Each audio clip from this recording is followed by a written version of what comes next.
আমি মেনে নিব।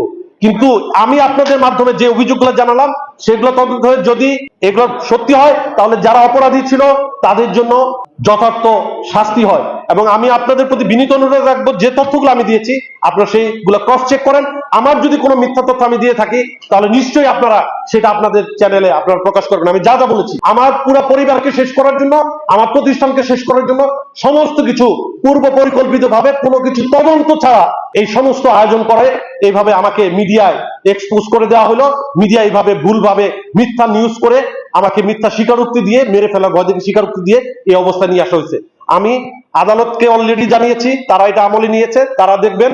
আপনাদেরকে জানালাম, আপনাদের প্রতি আমি সর্বশেষে বলবো আপনারা আমার এই আমি এরপরে যদি আমি বলি ভিকটিম, আপনারা যদি বলেন যে ভিকটিম, আর কি কি হলে একজন মানুষ ভিকটিম হতে পারে। আমি রাজনৈতিক পরিচয়ে কারো কোনো ক্ষতি করছি কিনা এটা আপনারা দেখবেন। কারো কোনো ক্ষতি আমি করেছি কিনা, আমি এই দীর্ঘ